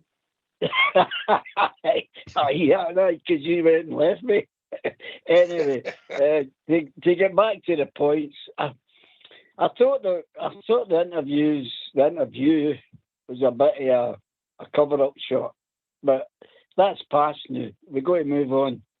We move on, and I think, guys, with the expectations on this guy, I think are tremendous, and I think we'll still need to buckle up here for these 2 games because if we can get anything out of this, great. But I can't see that guy walking in there and talking the talk he's talking about the way he wants him to play. Now, you want to come in and training today. Now, we've seen them on Sunday. And you mentioned it all. 60 minutes, they were out of gas. So where are they going to get this extra 30 minutes for? That's not just going to turn up on Thursday. Oh, no. I get it. That's what I'm worried about. He's not got a magic wand, mate, you know, and he can't start judging this guy on Thursday, mate. We might see things that he's done. You might see slight, you know, maybe the odd set piece, or you might see something they might use his subs earlier. You know, and I'm not wanting to have a go at Stephen Smith. You know, you might take off somebody that's blown out his backside. You know, it might do all that. You know, but you're right. I'm not saying we're going to give him 3 years, but we can't judge him in 3 days. Geez, well, that wouldn't be fair. In you come, Jim. Aye, just we're talking about bringing him in there. Do you think if we would have beat Dundee United at the weekend there, we would have still rolled with the musket one? Because I think they've seen after the Dundee. No? Do you know so? No, I think what was going to happen, mate, and he'd have been on the door. Only my opinion, Albert. I don't think so, Jim. I think it was a case of they had to get him in. They weren't taking any chances because if the next 5 weeks goes pear-shaped, it's gets landed right on them again, full force. It's a case it's your fault. You've caused all this. We have now got the rest of the season, half of a season with nothing to look forward to. You're sitting on, it's just a case of playing a game of football. It's friendlies, basically, as far as I'm concerned. People will tell you no, but it is. Same as last year, it was dead rubbers the last half dozen games or whatever. Waste of time to me. It's but then you go, it's the Dundee. Where he's going to get the other half hour for him, it's quite simple, Davey. He's going to get at least 15 minutes of that half hour by just putting teams away early. Because you'll find that when you put teams away early, the running power of the team you're playing sort of dies down by 20-25%. But at the moment, we let these games go on and on and on, and they get more emboldened and just keep their energies up because they're excited, adrenaline's rushing. They see something in the game. But if you're 3-4-0 up, by the way, it just takes all that spirit right out of these teams. They're dead in the water. So it gives you a rest period, for want of a better terminology. You'll see Rodwell, he'll last the 90 minutes then. But at the moment, all our players need to be full pelt for 90 minutes just to hang on to draws, just to stay in a game with bang average teams because we're not putting them away. So he's not going to get the fitness up because, as you pointed out, there is no time to do this because you're playing every 3 days, every 4. It's every 3 days now, isn't it? So there's no time to do fitness work. I've got a crucial. Yep, right in, pal. John, but John. Evening, John. Evening, lads. Good to speak to you. First time caller, long time listener. Right. Well, good man, I think good man, mate. I've watched the. This is just one of my first points. I've watched the interview back, and there's no mention of the coaching staff. It seems just a mismatch. That's one of the points. We're going to hear something about that tomorrow, John. You're going to hear something about that tomorrow. Right. But the other point is, I don't know if he's got the backbone to stand up to the Scottish media. He sat there between the two bookends, and I'm being polite when I'm saying that. You could change bookends for another word. And I don't know if they're working him for the back or no. That's just the way it looks. I'll take the chairman. Who I don't think we could say is a muck, mate, what he's done in business. I'll take the chairman. And what was the point he made, Albert? Oh, there's another side to him. There's another side to the manager. You've no seen yet. I don't think the boy's anybody's fool. John, I don't think he's anybody's fool. I think he's going to stand there and call it out the way it is.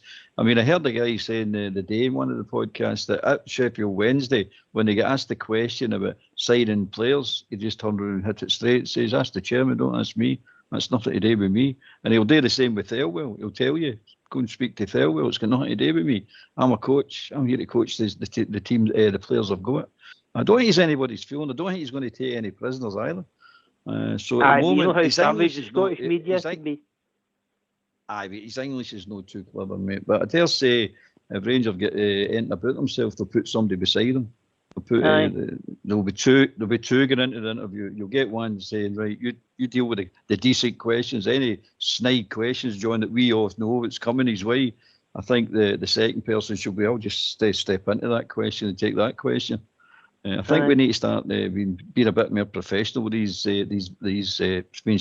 mainstream media, because it's we all know what's coming, mate. We've seen it, you've seen it, I've seen it, everybody's seen it. We all know what they're snide, totally snide. Aye. But it's time we started facing up and teaming up against them. Yep. Couldn't agree more. He has got an issue, John. Let's be honest. Like people for Drossen, mate, English isn't his first language, you know. Aye. Another thing I just like to say while I'm on, I've got a problem with Nico Raskin just now. That Falkirk game, if you watch that Falkirk game back, giving away a corner, falling in his backside in the first minute, and then his next involvement was to give the ball away, which led to another chance that maybe Buckland saved, I think. And then if you watch that game back at the weekend, he was in that other boy's face, and he wouldn't move away for the boy. They ended up scoring their second goal, and a great goal it was too. Take nothing away from him. But and he slipped past Raskin to score that goal. Raskin could have put him down or done anything to stop that, and he never. He was too involved in getting a confrontation with that boy. So I've just lost my faith in Raskin a wee bit. It'll be interesting to see how. There's only one person on the panel I can give that question to. Jim, you come in second. Albert, on you go. Give Jim that one. I'm answered too many here. All right, Raskin Jim, to me, by the way. You get your blood pressure tablets and you take that down. I'm going to agree with Albert here, because I think he'll get moved out the door. I really do. And I think his attitude was stinking recently. Yep. Really, really do. And I thought on the weekend there his attitude was pathetic. First off, he bossed it. He dropped in between the two centre-halves. He was dictating everything. But Goodwin, being a shrewd manager, he's clocked like that here. Go out there and put the boot right in there right away. And the physicality, man, done his big time. Again, it all changed because that wee guy Sybil went on Raskin. Yep. I was playing to see. And you come up there. I agree with that, mate. It's true. It's true. The Goodwin just played a blind on that second half. He just went shut him down. And if you can't shut him down, he's a difficult player to shut down, we're asking. But if you can't shut him down, get him into an argument, and that's what he did. He just got him into an argument in a bun fight, and he just took his focus right out of the game. And when he got taken out of the game, the other two midfielders followed suit because the three of them were playing well together, and they just fell away, which proved a point, by the way. If Raskin's taken out, they two one of them or two of them can't pick up the slack and take the game with the scruff of the neck and control it again. They can't do that. It's not their game. So that proved that point. But as far as I'm concerned, Raskin needs to be sold in January anyway, because he's not signing that contract so far. Yep. So if he doesn't sign that contract, he gets punted, because we can't lose money on him. We've got to maximise as much as we can get for him. So after January, that's him into his last year. And then the next a year for this Christmas or this January, he can sign for anybody he wants for nothing. Yep. They might have to just take a loss on him. The way I see it, I'd rather he wasn't in the team than doing what he's doing just now. Do you mean sell him in January, John? Is that the point you're making? Aye. All right. I don't think you'll be alone in their thoughts, Davey. Do you see it the same, or do you see it different? No, I don't see it. And by the way, welcome, John, to Rangers Radio. It's good to hear a new caller. Always welcome. Yep. Good to hear. Yeah. Aye, and I agree with it in a sense, but I keep thinking, I've been doing on the chats as well. I'm not deviating away from what we were talking about, but what I'm personally looking for is the changes that we know, and what you've talked about, Hawks, Albert's talked about it, Brisbane, we've all talked about it. We need to notice the changes, and one of the biggest things, as far as I'm concerned, is if he's doing his homework properly, he can't let Tavernier here get away with what he's been doing. This taking shies, corners, all right, fine dudes, but he's out of position all the time. And if that boy doesn't pick up on that and tweaks it a bit, we're left with the same position. We're still back to square one again, folks. No, Davey. You're welcome, John, to the show, and you've looked for a percentage of the takings for the night, and you're not getting any because you never answered these questions. Nico Raskin, what you doing with him? Aye, well, that's the one I was trying to remember when I was talking to old school. He's quite right. The guy pulled off a masterstroke when he put the guy on him and he lost the plot. But that's only one game. And then we are talking about him slipping on. Anybody could slip on that surface. And we've got that coming up again against Kilmarnock. So we're going to have the same problem with this weather. So I wouldn't criticise the guy for that. But hopefully this chap, if he's looking at the game, doing his homework, he'll be able to pick out the problems that we have no sorting, and he maybe sorts them. That's all we can hope for. Well, my worry about that is that Nico Raskin is only playing for Nico Raskin just now, just to promote himself. And if he does that and does well for Rangers, it's great, but he's not doing it for Rangers, that's the problem. Yeah, I understand that, John, but that's what the manager's there to notice. That's all I'm saying. He's going to notice that, and if he notices that, what you're noticing, let's see what he does about it. You know, he might be quite happy with that, the situation, but we're seeing it differently, so it's always ifs and buts, isn't it? Aye. But just in a pure economic sense, John, I agree with Albert. I mean, arguably, maybe the summer was the time for him to go, but maybe you get away with this January. Because once you get in next summer, August time, after the World Cup, but you could say, we'll keep him if he goes to the World Cup with Belgium. It's a good tournament. His stock might never be higher, but that's a gamble, Albert, isn't it? Oh, I mean, it's too much of a gamble, man. You can't take it. It's too much. He's got to go. He signs a contract or goes. If he signs a contract, the right offer comes in anyway, he goes. But he needs to sign a contract or he goes. And it's as clear as that, mate. We've no choice. We can't keep letting players walk away for nothing, especially players of his class. You can let the duds go for nothing because you're not going to get any money from them anyway, but no players of his class you can't. You've got to maximise as much as you're going to get. So it's got to be January with a year and a half left in his contract. It's as simple as that, mate. It's not difficult. It's hard. It's as simple as that. It's got to go. Well, hopefully it happens and we get some money back for him. I can reinvest it somewhere. It'll be interesting to see how he takes with the new manager. Any thoughts, Josh, on Nico Raskin? Do you rate him? What's your thoughts on him?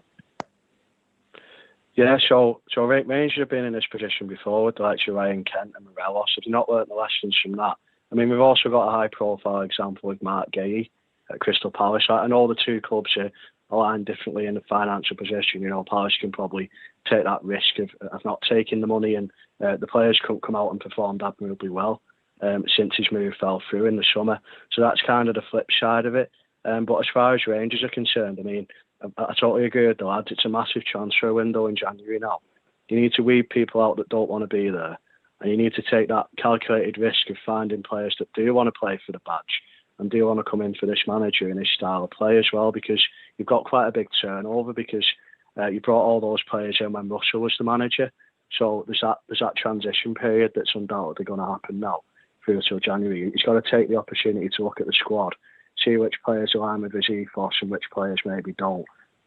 You know, it's the same with whenever you get a managerial change. It's whether the manager likes them and whether he can fit them into his system, X, Y, Z.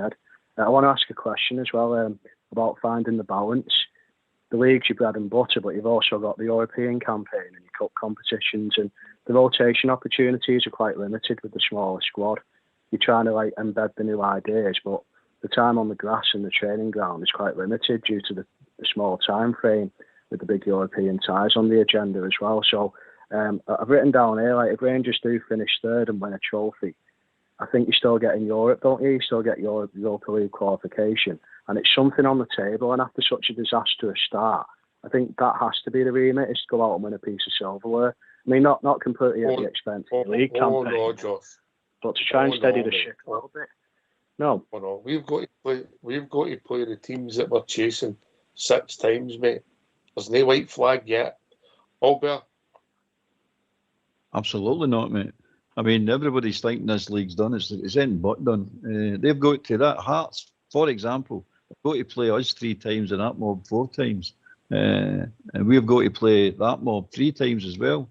No, it's all to play for, mate. It's no done yet, no by a long shot. All it takes is for us to get our act together. And I don't think there's much to beat there in any of the 2 teams, to be honest with you. If we get our act together, and it's a big if in it, because we don't look like we're going to get our act together, and we don't look strong enough and mentally strong enough. But if he gets, in my mind, if he gets 2 quality midfielders in on January and wins the majority of games leading up to that, we're in with a shout. Definitely in with a shout, no doubt about it. But it's no, the white flag's no run up with me, mate. No in any competition.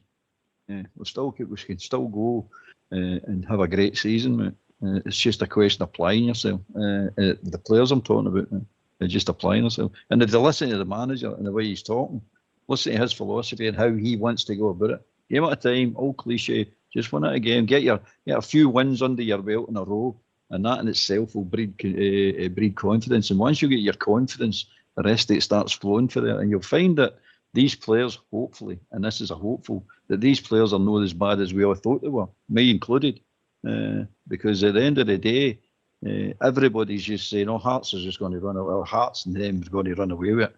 I never watched them, but I made a particular point to watch the first half of them and Sunday there, and I'll tell you right now, they are crap. They are crap, mate. They're every bit as bad as Rangers that are playing now.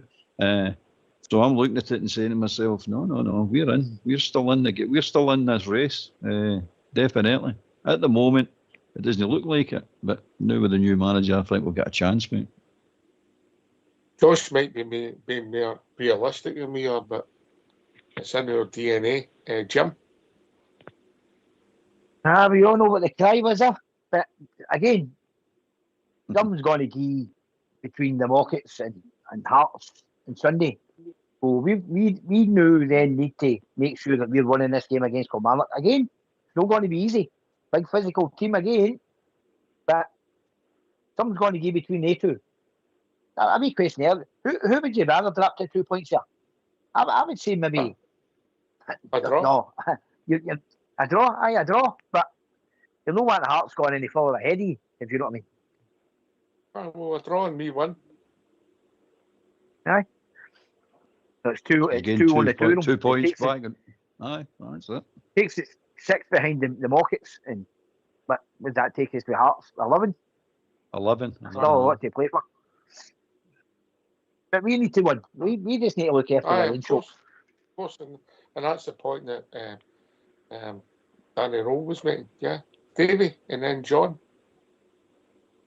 Yeah, that's what I agree totally with what his thoughts are, because Albert just said it. I mean, and yourself, the amount of games that are still to be played. I said that the other night. There, we're getting ahead of ourselves too much, but we can't start looking at this guy's going to cure the problems right away.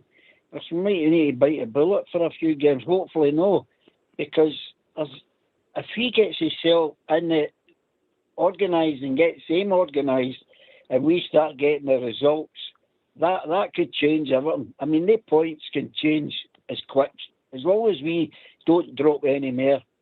But that's a big ask when we look at the team, where we're playing and how we're playing. So hopefully that we'll get that sorted out. But don't look for it happening right away, guys. I hope I'm wrong. Aye. John, and you come, mate. Yeah, well, that goes back to what I was saying earlier. One of the questions put to him today was, well, what's still to play for? Well, everything's still to play for. Nothing's lost. They're 2 games away from winning a trophy against a Celtic team that's not very good. They could go off to a flyer, and that would give the team more confidence, and they could really build something for there. But that is what he's up against with the media. But I worry about his character with that. But well, time will tell. The Celtic game would be the big one for me, but it comes a bit too soon. But he'll be judged on that probably, where he's standing. I think he'll be judged when he starts getting his own players together. You know, that's the recruitment and everybody. Results, stroke, recruitment, mate. Every manager's judged on. Anyway, we've been joined with Bob J. Evening, Bob J. Good evening. How you doing, boys? All right? Hey, Bob. Evening, Bob J. Evening, Bob. Aye. Good evening, everyone. I don't know where to catch my breath the last fortnight. Oh, what a ride it's been, eh? What a hurl, I should say. It's a long time since you said that, Bob J. Yes, a hell of a long time. I know. The last time I said that in 5, she opened her legs and about 30 bats flew out. So it doesn't matter. Right. That's a yellow card. Right, okay. I've not had a yellow card yet on RangersRadio. I'm not going to start from it. I've got to take a warning. Sorry, Ox, no more. Hey, sorry, Bob. What a roller coaster it's been, eh? Well, here's Rangers Football Club at yet another new beginning, and hopefully this time it can work out. I like the sound of the boy. I like the way he come across. He's been in some good places. Bayern, German team. He took a team that was totally just finished and out the game, and finished up halfway up a top league. He's got no bad credential. He's young. And what I like about him is he's German, because I believe they're the best organisers in the world. And if he can talk a good game, no, what should I say? If he can produce a good game as well as he talks a good game, then we'll all be happy. So we'll just have to get behind him. He's a Rangers manager, head coach, I don't know. Get behind the guy. But they too, they're certain, and they didn't brim me with confidence. I'm sure they didn't brim you with confidence either. The 2 musketeers. Well, that's for another day. And he's right in what he says. Start winning games, get results on the board, get us our credibility back. So we'll see where it takes us, yeah? Mm-hmm. There'll be more for them tomorrow. There's an interview coming for the executive team tomorrow. I think it goes out tomorrow. So I'm sure we'll have it tomorrow night. We'll be able to discuss it. Just getting back to what you said about the manager. Hopefully Bob J's enthusiasm has proved to be right.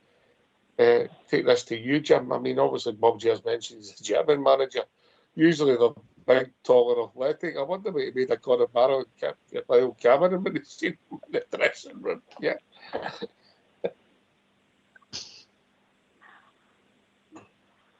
Oh, we lost Jim Albert.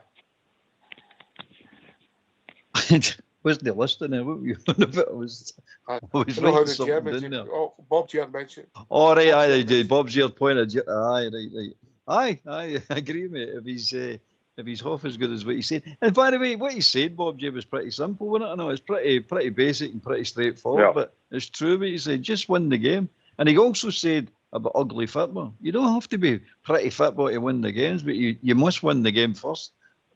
Pretty football and all that comes later on if you're fortunate enough to get it. But winning the game's the most important thing. We've all been saying it for long enough. We forgot how to win the game. We were getting in there and going style of football, patterns of play, do this, do all that, and forgetting. You go, wait a minute, all that doesn't mean anything if you don't win the game. So you're walking off the park and going. I mean, you heard Martin. Oh, we look good in training. We're the best trainers in the world. We look great in training. We'll win the training World Cup. But put it on the park, we don't win games. It's not good to you. It's not good to you. You're a professional football player. You're paid to win games. So, for that point of view, aye. He also talked about the attack in the last line, and he's true about that. We get up so far in the park, and then we start that side football and pass it back away. And you're right through in the last line. Attack the last line. He's talking about the wingers and the forwards, or even the mid. Attack that line. If you see one defender, go at him and get by him. Try and get by him. And if you don't do it that time, keep on doing it. And eventually you'll start picking up chances and scoring more goals. So it's pretty simple, mate. He's no coming in with these grandiose plans and this big shout about how we're going to do this and how we're going to do that. We're going to try and win games. That's what we're going to do. First and foremost, that's the priority. Win the game. I don't care how you do it. Go out and win the game. And it takes for everybody to concentrate to do it, and everybody pitching in and doing their bit. And I like that because he's not going to suffer fools gladly, and he's not going to suffer passengers. He doesn't mind calling out the big names as well. He'll call them all out. Let's listen to one of the guys again on the podcast talking about the what he does to players. He tells you to do a job, and if it doesn't get done, and you draw or get beat, and the Monday morning you're all sitting and good straight analysing the game of the weekend. And he pulls out the player. I told you in front of everybody. I told you to do that. And you didn't do it. Explain why you didn't do it. So you're getting pulled out in front of everybody. You're getting clear instructions to do something, and you better be attempting to do it or no. If not, doing it. And if you're not going to do it at all, like Raskin and Tavernier, they're all over the place. You'll be pulling them up and saying, "What are you doing away over there? That's not your position. We're losing goals in Europe at the outside left position." Tavernier's case, even Raskin. So they'll call them. No matter who it is. The point being, no matter who it is, he will pull them out and ask the question. And that's the way it should be, because at the end of the day, you never win a game of football on your own. It's a team game, as we all know. He sounds to be, he's a big team player. He's one of the guys that you're all in it together. There's not going to be any compromise here. There's not going to be negotiations say, I don't feel like it. You're all in. Everybody is all in together, all pointing the one way. So I like the sound of that, Bob Jim. Are you back with us, Jim? We lost you. Are you back? Oh, it seems to. Myself? Davey, you take. I'm here. Jim? Davey, you take that one. Aye, I'm here. Aye, what I was going to just say there is, I think you mentioned it earlier on in the show that they were going to do sort of a wee press conference about his backup stuff, right? You'll hear me tomorrow, mate. Yeah, but what I'm going to ask you is, do you have any inclination who that would be? Do you think it'll be any Scots players based regarding that? I don't know, mate, but I've got something that I would do, mate. I was discussing this the day we all there. I might be a bit left field. I would go down the road to Paisley, and I would get Stevie Robinson to come into your club in a role, mate. Entice him. Money talks.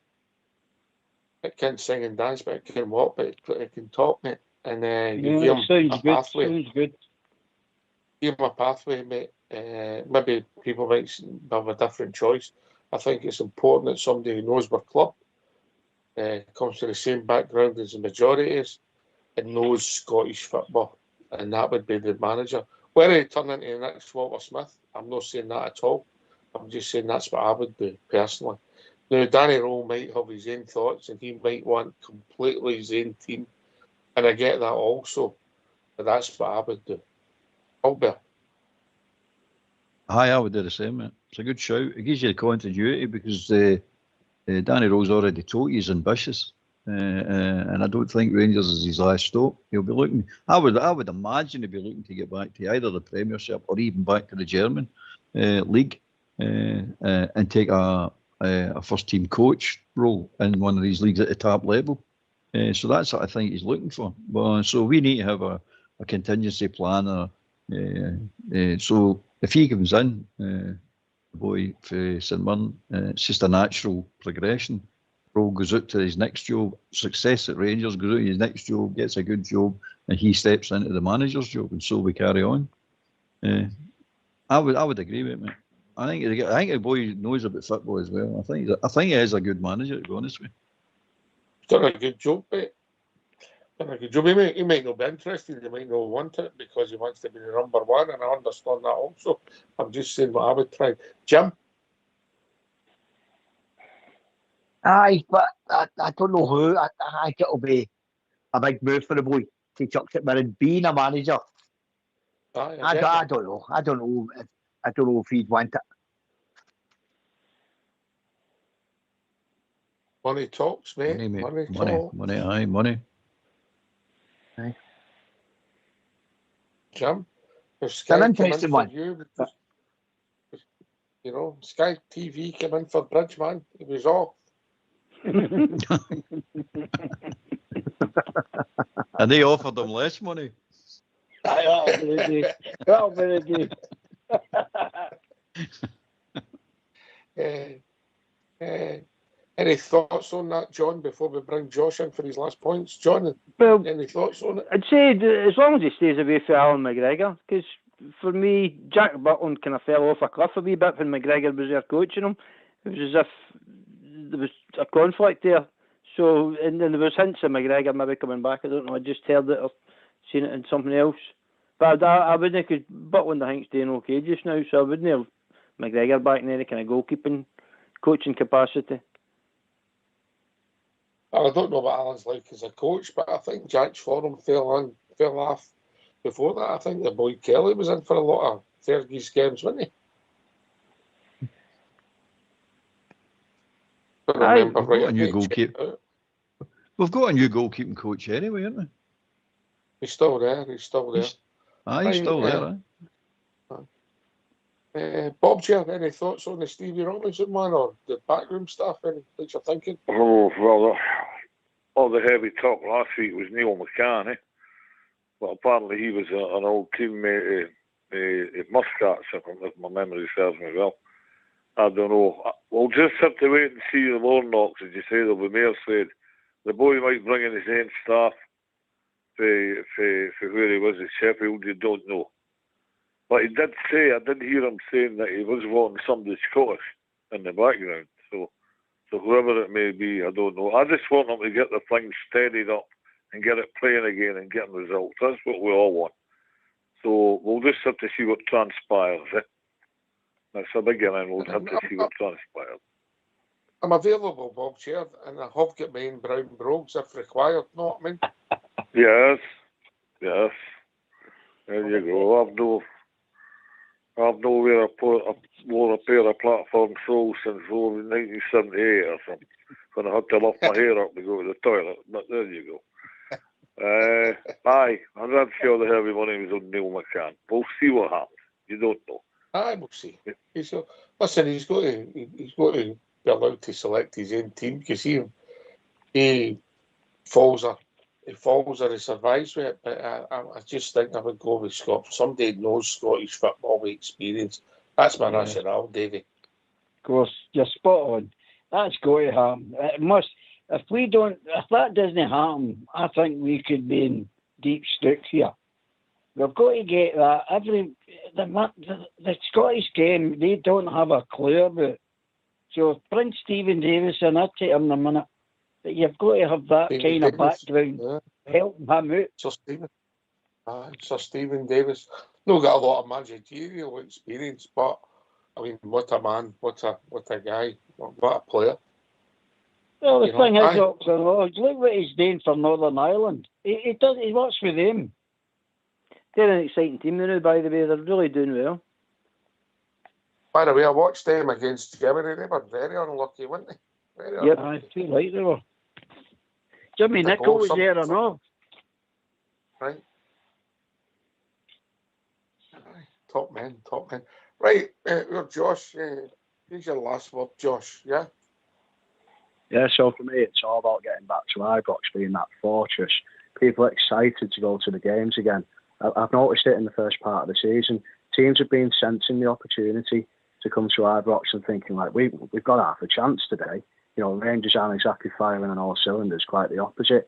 So we need to get back to that, like, people being excited to go to Ibrox, creating that great atmosphere that Rangers Football Club's known for. The hostile environment in a good way, rather than what's been happening with turning on your own players and the manager and things like that. Like, harness it with making it tough for the opposition. And that's both domestically and in Europe. And I also think, double-edged sword with the European campaign, I can see good and bad sides to this with the short turnaround between the fixtures. It could sap any momentum, but it could also, as it did last season, provide a bit of a springboard for you as well. So I'm looking at both sides of that.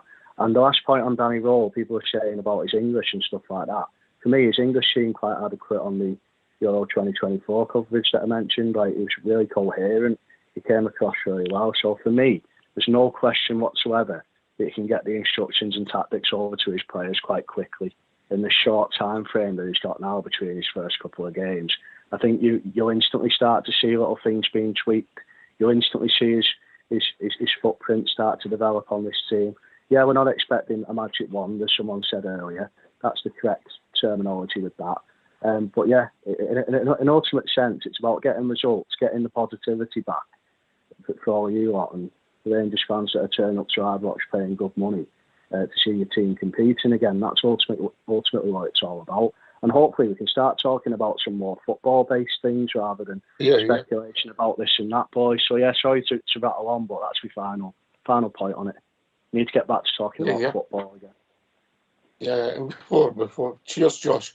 Listen, I think that's an important point. And it's maybe time to just do what we've done before, Jim. Bury the hatchets, pun intended, and then let's get behind our team for a while.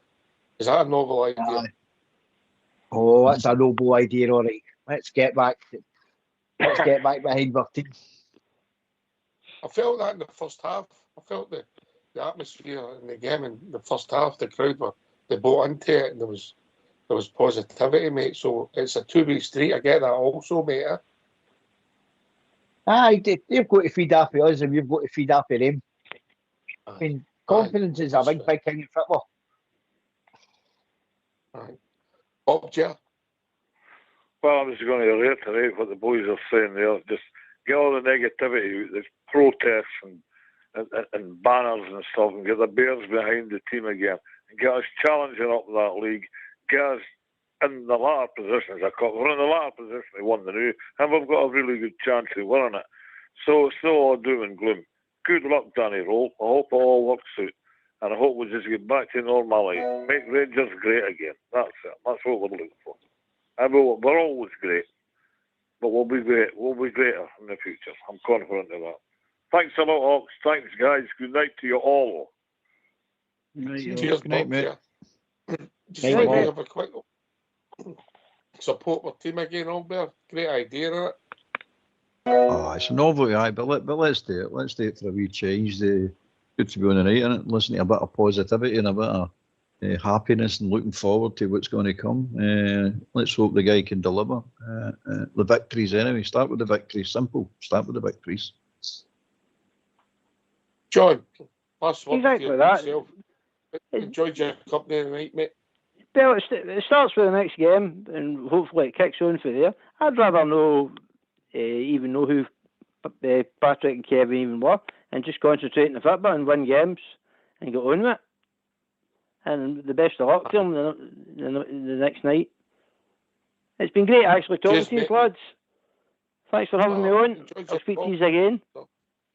Cheers, mate. Aye. Pops your Well cherry. done, John. Welcome anytime, mate. Good night. Good night, Night, John. John. I tell you what, he done a lot better than that all day, didn't he, Bobby? Oh, aye. It was. Aye, that's oh, is right. she Aye, still there? You still pickling waiting, me Davey? again. Pickling me. He never melted like they milk teasers anyway. Oh, by the way, it's no longer my birthday, by the way. So check the calendar. Anyway, What's eggy dates? Me and the boys, for obvious reason, Davey, we don't buy your birthday present too early, mate. Okay, here's my last words for tonight, guys. Marvellous show, always it's number one on the show recorders and everything else that listens to it and all the bears. But I'll just quote Big Marv, and the words is, keep believing, and we don't surrender to anybody, and that's what's going to happen. So good night, guys. God bless the Rangers, and all you guys stay safe. Cheers, Cheers, David. mate. Speak to you Davey. soon, mate. Jim, last word, mate. Great show again. Enjoyed it being on the night. Flew in again. Good conversations with like-minded people. Albert. Aye, good being on with yourself and Jim. Enjoyed it tonight, mate. It was good to be like-minded people and people that were happy and looking forward. Enough of the negativity. Let's bin that. Let's go on. The season starts on Thursday. Let's just call it that. Season starts on Thursday. Let's see what we can do. A wee victory on Thursday would be lovely. You kick us off. Here we go. Danny Roach has confirmed the backroom team will consist of 2 German coaches and another coach with a link to Rangers. His words were one former player with a good background here. Yeah. Interesting to see who that is. Yeah. Aye. Oh, yeah, so we'll maybe find out tomorrow. Listen, thanks to Josh, Everton Josh, who joined us. Good to hear from him as always. John, first time caller. Cheers, John. Appreciate it. David, we know we have a laugh at you, mate. But we always great to have you on. Bob J, the legend, and of course, the one and only Jimmy Albert for doing the show. Fox and Old School Blue for doing the technicals. This has been Rangers Radio. We'll be back tomorrow night between 8 and 10, talking about all things Rangers. Take it away, Old School Blue.